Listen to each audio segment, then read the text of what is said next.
সম্মানিত দর্শক শ্রোতা, পরম সৃষ্টিকর্তা যিনি অসীম দয়ালু, শুরু করছি তার নামে।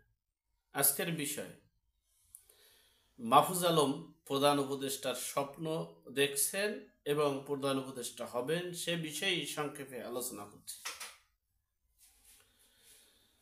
মাহফুজ আলম হলেন মাস্টার মাইন্ড, যাকে ডক্টর মোহাম্মদ ইউনূস বিশ্ববাসীকে মার্কিন যুক্তরাষ্ট্রে গিয়ে তিনি জানিয়ে দিয়েছেন যে মাহফুজ আলম হচ্ছেন এই আন্দোলন সংগ্রামের এই সফলতার মাস্টার মাইন্ড।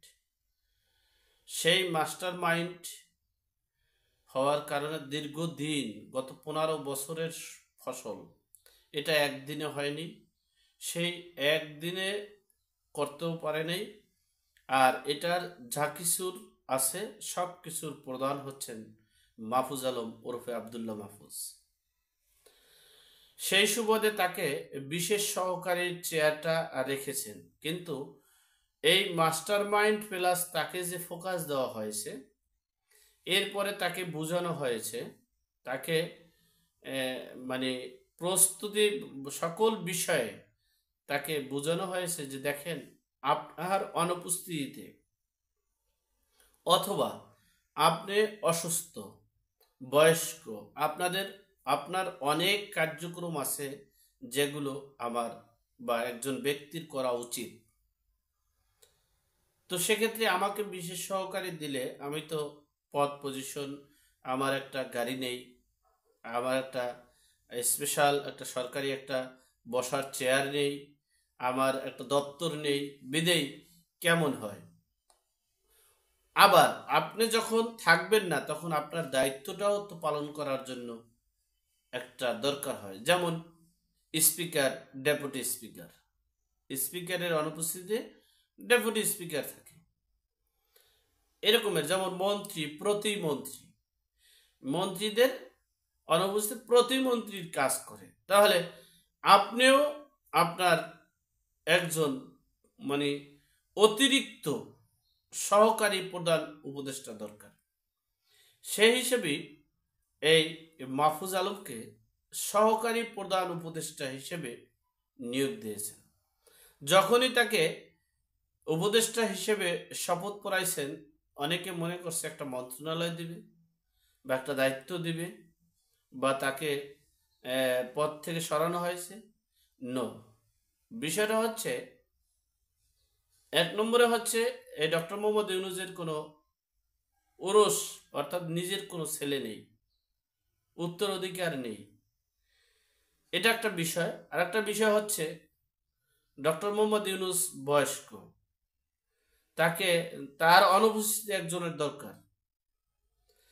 যখনই এখন আপনারা মিডিয়ার মাধ্যমে কিন্তু আপনারা বুঝতে পারতেছেন, দেখতে পারতেছেন যে সকল মন্ত্রণালয়ের কথাগুলো টুকটাক তিনি বলছেন, ঘোষণাপত্র তিনি তৈরি করেছেন, সংবিধানের ব্যাপারে তিনি কথা বলছেন, রিসেট বাটন কিভাবে পুশ করতে হবে কৌশলে কথা বলছেন, এরপরে গৃহযুদ্ধের জন্য প্রস্তুত থাকতে বলছেন, এরপরে স্বাধীনতার দ্বিতীয় স্বাধীন হয়েছে সেটাকে প্রতিষ্ঠিত করতে হবে, আওয়ামী লীগ একটা মানে দুর্বৃত্তায়ন দল, তাদেরকে নির্বাচনে আসার কোনো মানে ওয়ে নেই।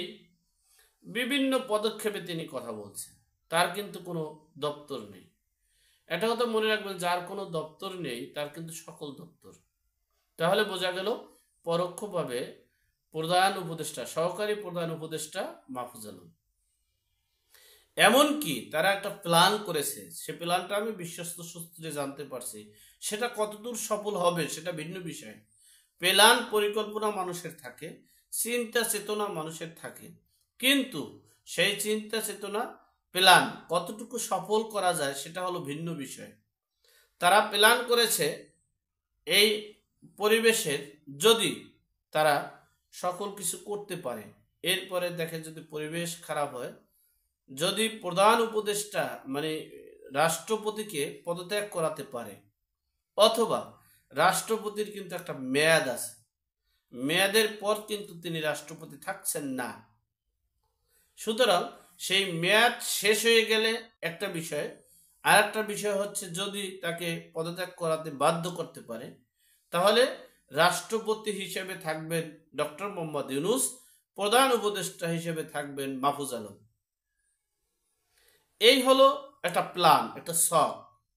যখন উপদেষ্টা তাকে করা হয়েছে তখনই এই শখটা করা হয়েছে, সেটা আমি বিশ্বস্ত সূত্রে জানতে পারলাম, বুঝতে পারলাম। যাই হোক, এই শখ সফল কতদূর হবে সেটা ভিন্ন বিষয়। এরপরে হলো বেগম খালেদা জিয়া। এই বেগম খালেদা জিয়াকে যে বিদেশ পাঠানো এই মুহূর্তে হয়েছে, সেখানেও মাহফুজ আলমের একটা শখ আছে, এবং সেনাপ্রধান সহ উপদেষ্টা পরিষদের বিভিন্ন জায়গার একটা শখ আছে।